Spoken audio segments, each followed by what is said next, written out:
네, 반갑습니다. 한 주간 잘 지내셨나요? 오늘은 우리 연세대학교에서 종교 철학을 가르치고 계신 정재현 교수님 종교 신학 강의 8번째 장을 함께 보도록 하겠습니다.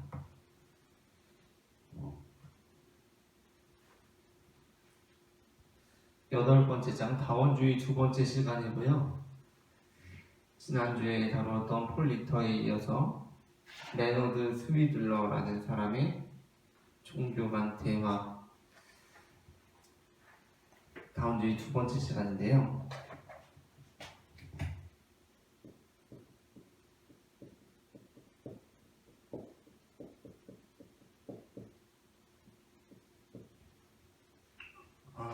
레너드 스위들러라는 사람의 이제 종교 간 대화가 나왔습니다. 지금 그렇죠? 대화에 대해서 우리 보도록 하겠습니다. 일단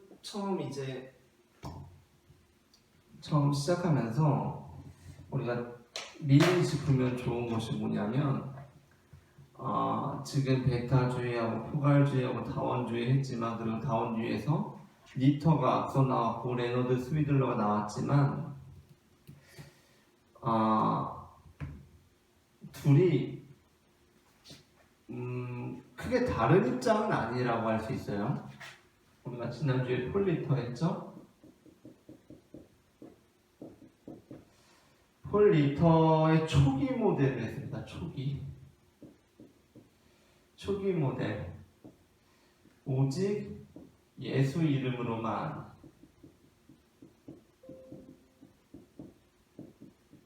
이라는 책에 보면 폴 리터의 초기 모델이 잘 나타나 있고요. 이게 초기고, 이제 후기에 거의 비슷한 형식의 책인데, 종교신학 입문이라는 책을 써요. 종교신학 입문. 이 책에서는 이제 약간 입장이 달라지는 그러한 폴 리터의 사상을 우리가 살필 수 있고요. 그래서 이제 종교신학 입문으로 오면서 폴 리터가 거쳤던 여정은 뭐냐면, 여전히 이 초기 모델 뭐라고 했죠? 초기 모델 통일적 다원주의. 통일적 다원주의 모델을 유지하지만 그 안에서 보다 구체화되고 보다 한 단계 더 나아간 형식으로서 이게 이제 초기 모델이고요. 후기 모델로 오게 되면 이때 가면 이제 구원 중심적 다원주의로 가요.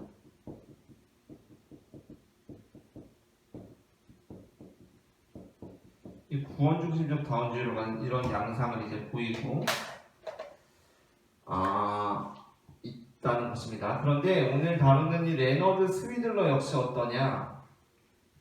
레너드 스위들러 역시 통일적 다원주의의 모델이라고 할 수 있어요. 우리 교재에서도 교수님께서 말씀하시지만 조금 더 어떻게 표현하셨죠? 조금 더 고급지게, 고상하게 이 통일적 다원주의를 주장하고 있다라고 이렇게 레너드 스위들러가 이렇게 평가를 하고 계십니다. 그런 면에서 이제 다원주의를 이제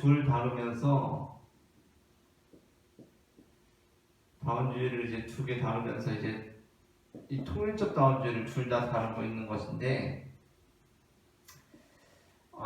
이제 다른 맥락에서 만약에 다원주의를 두 개의 모델로 다룬다면 대체로 어떻게 다루냐면, 존 힉이라는 사람과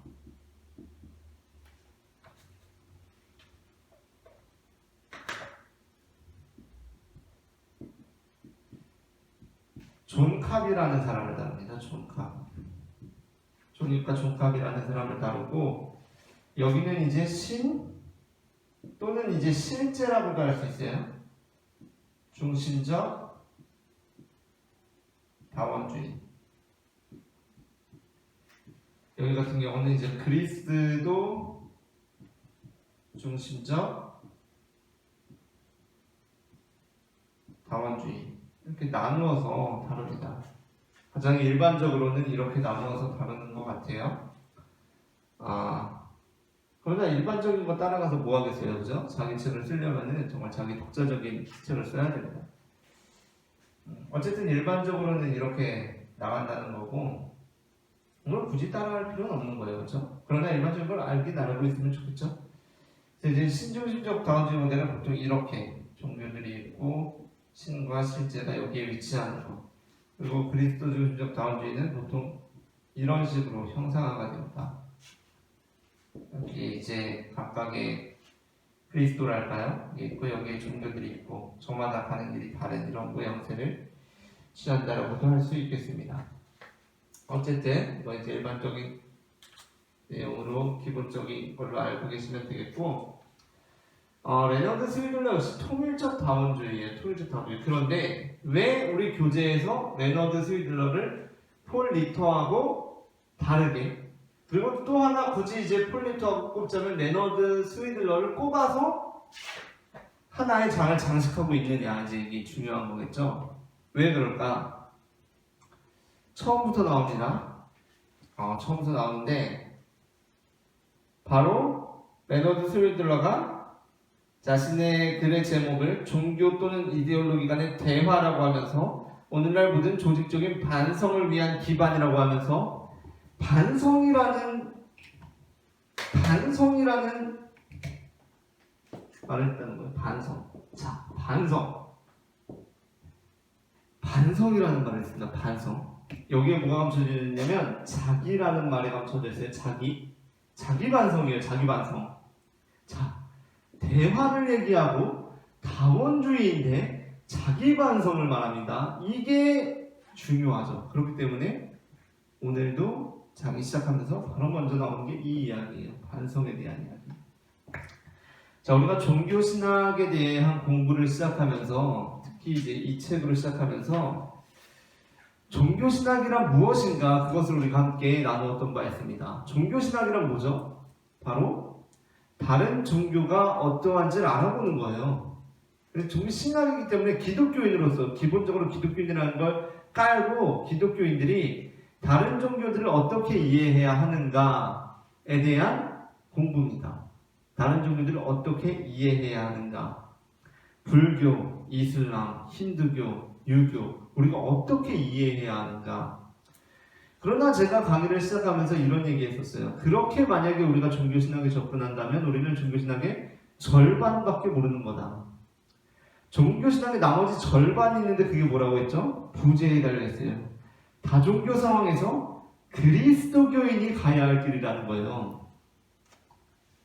자, 종교신학이라는 것은 물론 다른 종교를 이해하는 겁니다. 다른 종교랑 내가 다른 종교를 어떻게 봐야 되지? 저 종교는 뭐지? 어떻게 이해해야 되지? 이겁니다. 그런데 그거에서 그치는 것이 아니라 종교신학이 진짜 나아가는 길은 무엇이냐면,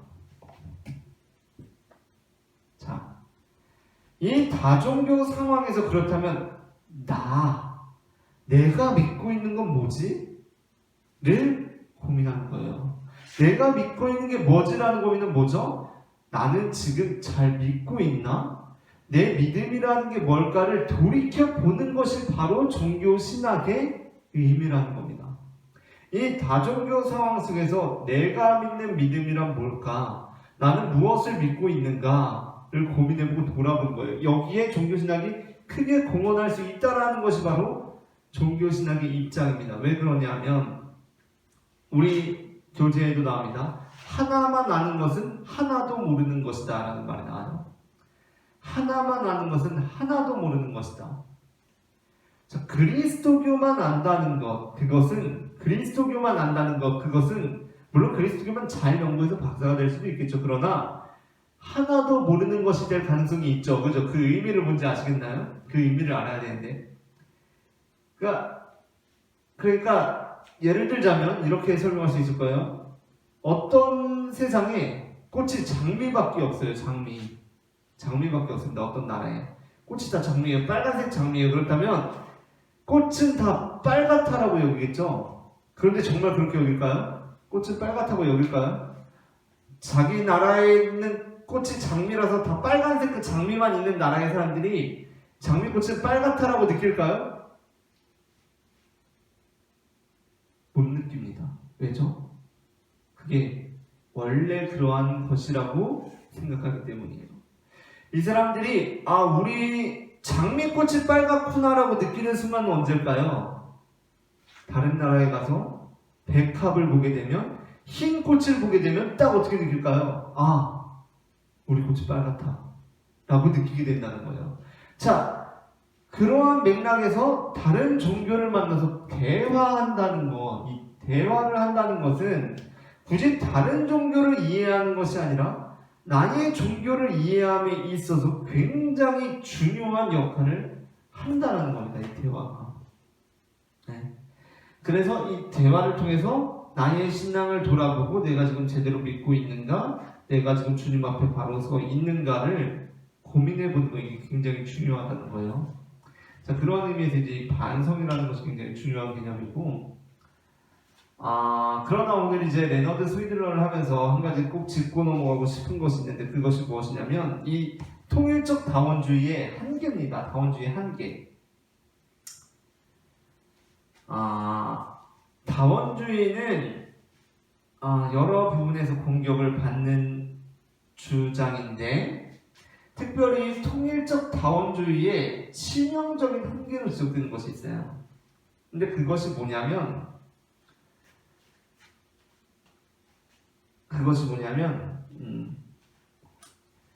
치명적인 한계는 우리가 일반적으로 생각하는 것처럼 다른 종교에도 구원이 있다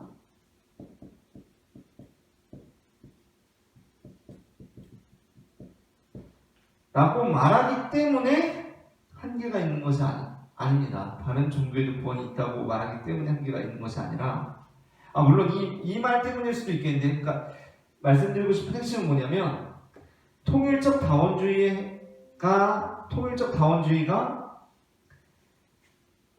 문제라고 받아들여지는 이유, 비판받는 그 이유는 뭐냐면, 바로 다른 종교들을 다 인정하는 데 있는 것이 아니라 인정하지 않는 데 있다는 거예요. 다른 종교들을 인정하지 않는 데 있습니다. 통일적 다원주의 한계는. 그러니까 우리가 일반적으로 생각하기에는 다원주의 하면 다른 종교들을 막 인정하는 것 같잖아요. 근데 통일적 다원주의는 다른 종교를 다 막무가내로 인정하는 게 아니라니까요. 자, 우리가 일반적으로 염려하는 것 중에 하나가 이 통일적 다원주의라고 하면 상대주의라고 생각합니다. 상대주의.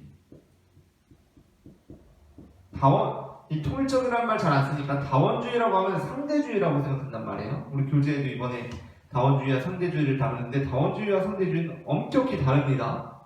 다원주의와 상대주의는 완전히 달라요. 교재에서 말하고 있는 것처럼. 우리가 다원주의라고 하면 흔히 상대주의라고 생각해요. 상대주의. 이것도 옳고 저것도 옳고 다 옳다라고 생각하는 것이 바로 다원주의라고 생각하는데, 다원주의는 그게 아니에요. 물론 그렇다고 해서 상대주의가 맞다는 게 아닙니다.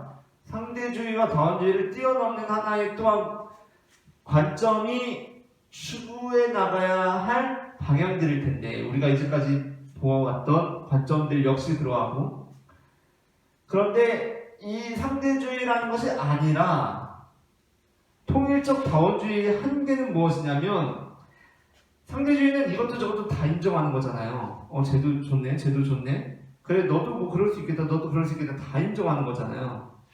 근데 다원주의는 그게 아니에요. 다른 종교들을 다 인정하지 않아요. 다 인정하지 않습니다.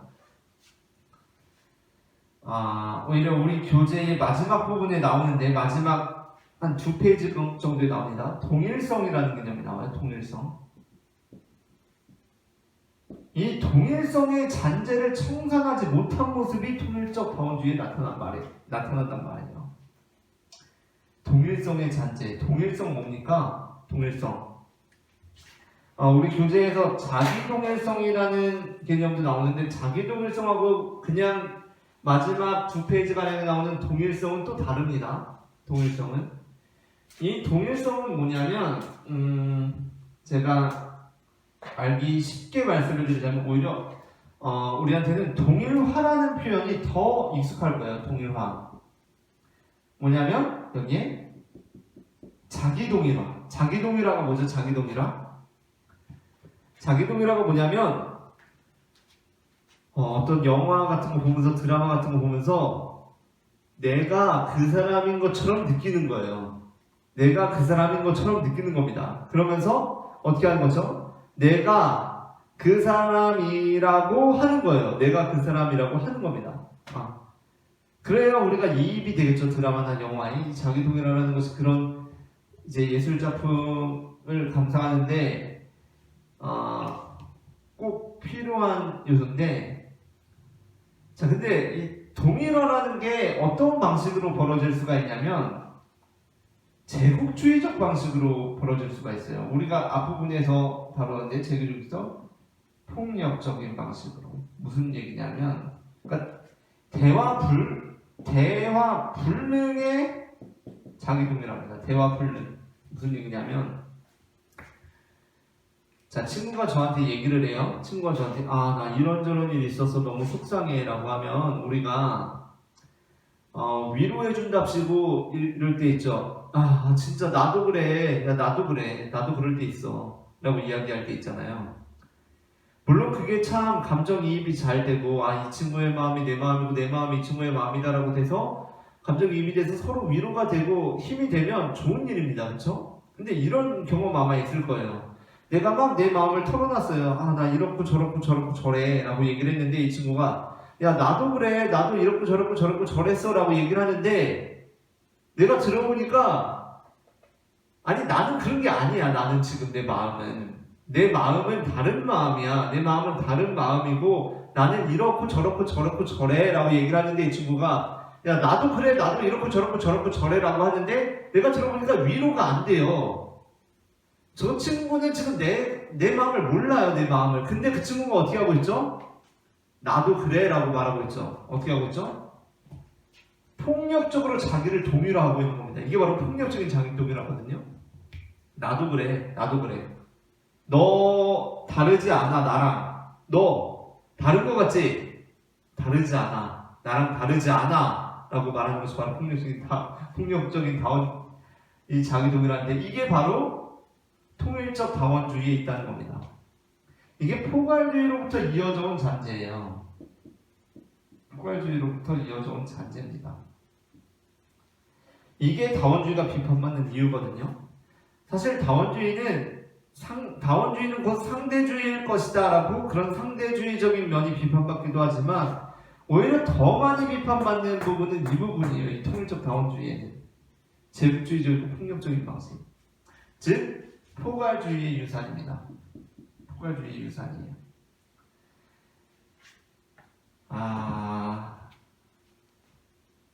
이런 거예요. 자, 우리가 지난주에 좀 유치하긴 하지만 제가 김치찌개 비유를 들었어요. 김치찌개, 그쵸? 포괄주의. 내가 먹은 우리 기독교 김치찌개 진짜 맛집인데, 그쵸? 기독교 김치찌개가 진짜 맛집인데 불교, 힌두교, 이슬람 종교 진짜 아닌데 내가 만약에 진짜 맛있는 기독교 김치찌개 맛을 봤으면 다른 사람들한테도 분명 그 맛집을 데려가려고, 특별히 내가 사랑하는 사람들에게 이 맛집을 데려가려고 애쓸 것이다 라는 것이 바로 포괄주의의 한 가지 유형이었습니다. 자, 그런데 이와 동시에 포괄주의는 또한 어떠한 면모를 가지고 있느냐?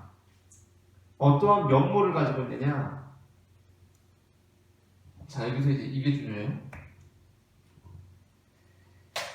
내가 먹은 기독교 김치찌개가 있어요. 김치찌개, 그죠? 근데 불교 김치찌개, 힌두교 김치찌개, 이슬람 김치찌개는 좀 열등한 김치찌개예요. 맛없는 김치찌개예요.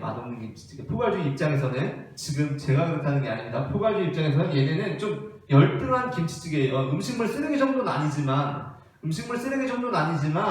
좀 열등한 김치찌개란 말이에요. 그러면 내가 먹는 이 기독교 김치찌개가 최고고 얘네는 조금 부족하잖아요.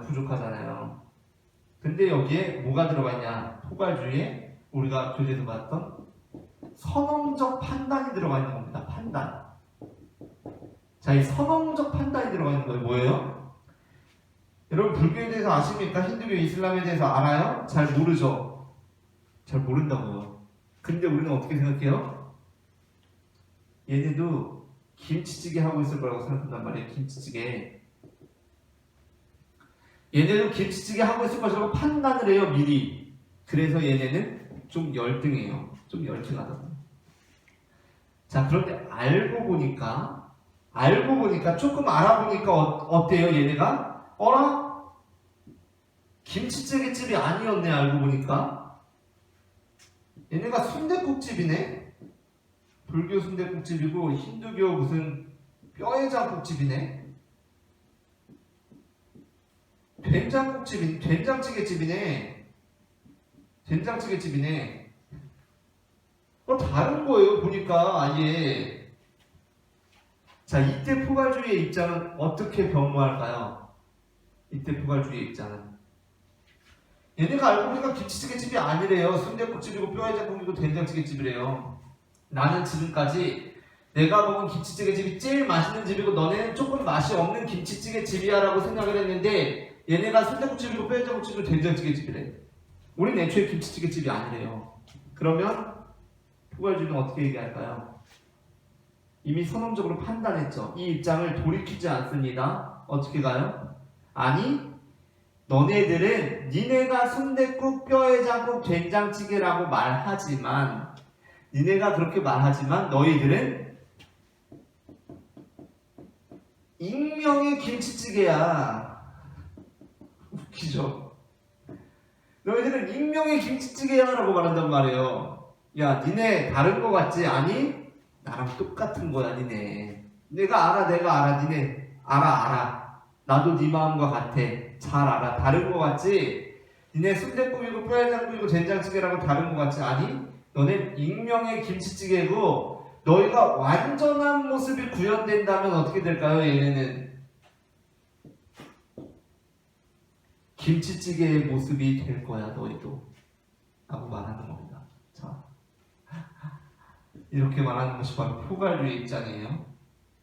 불교, 힌두교, 이슬람교를 선언적으로 너희도 그리스도 익명의 기독교야 라고 판단하고 너희도 완전한 모습이 되면 우리처럼 될 거야 라고 말하는 거예요. 이 잔재가 바로 어디에 있냐면 통일적 다원주의에도 나타난다는 겁니다. 통일적 다원주의는 앞서 말씀드린 것처럼 상대주의가 아니에요. 모든 종교, 모든 문화 현상을 다 인정하지 않습니다. 통일적 다원주의는. 우리 교재에도 나오지만 반드시 공통 기반이 있어요. 공통 기반이 나타날 것이다 라고 기대합니다. 기대해요.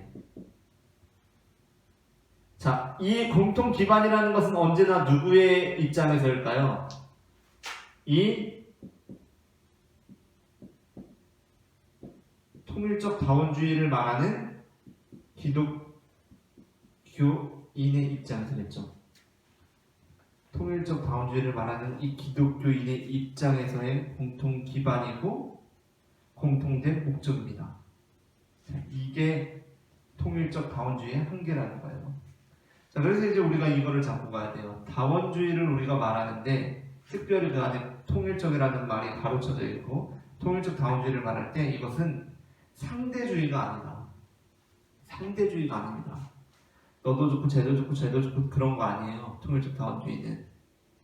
통일적 다원주의는 엄연한 자기 기준이 있어요. 자기 기준. 그렇기 때문에 어떠한 것들은 통일적 다원주의 입장에서 어떻게 될까요? 통일적 다원주의 입장에서는 어떠한 것들은 대화에 초청될 수 있을까 없을까요? 진정한 의미로서의 대화에. 이것이 통일적 다원주의 한계예요. 이들이 대화를 말하지만 진정한 의미로서의 대화는 통일적 다원주의에서 이루어질 수 없다라는 것이 종교신학에서 나오고 있는 비판이에요. 자, 오늘은 여기까지 이렇게 살펴보았고요. 다음 주에는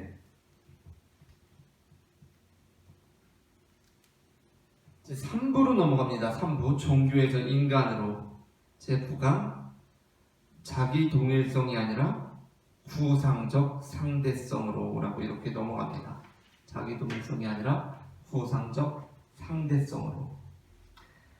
자, 이제 다음 주에 또 뵙도록 하겠습니다. 감사합니다.